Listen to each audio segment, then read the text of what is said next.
So it's my son Jackson's 9th birthday, and I get us Red Sox tickets. And we find ourselves on the subway going to the game. And what I love about the Red Line on the day of a game is how the number of pilgrims slowly grows and grows every stop you go, until you reach this critical mass by the time you hit Park Street that it's actually allowed for you to start talking to strangers. And this day, Tim Wakefield is pitching, and I feel so proud because I am so much cooler than all the posers in their Beckett and Lester and Buchholz t-shirts. And I'm saying, yeah, a fastball is just an act of violence. Only a Tim Wakefield knuckleball achieves consciousness. And my son Jackson is burying his head in his hands going, "Shut up, Dad, shut up, shut up." And finally we get on the Green Line going to Fenway. And what I love about Kenmore Square is that most of the Green Line goes to Kenmore, but not all.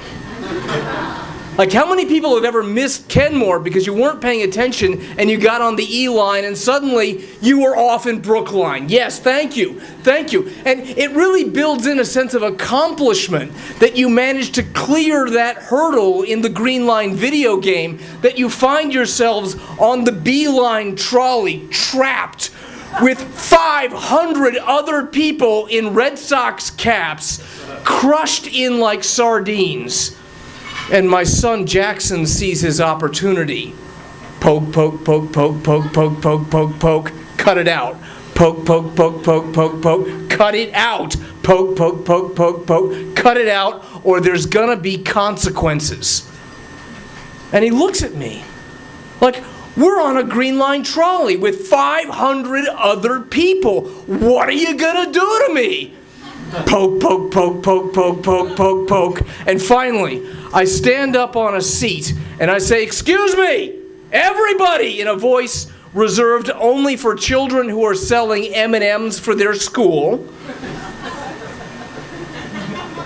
"This is my son, Jackson Clifford Anderson. And he is in the 3rd grade at the Healy School, and I love him very much.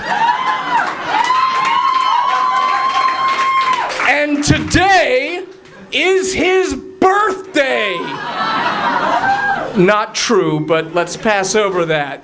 And the whole subway car starts singing, "Happy birthday to you. Happy birthday to you." And he's curled like a doodle bug into a little ball of shame and mortification. "Happy birthday, dear Jackson." And I climb down from my seat and I look at him and I say, "Don't ever test me again."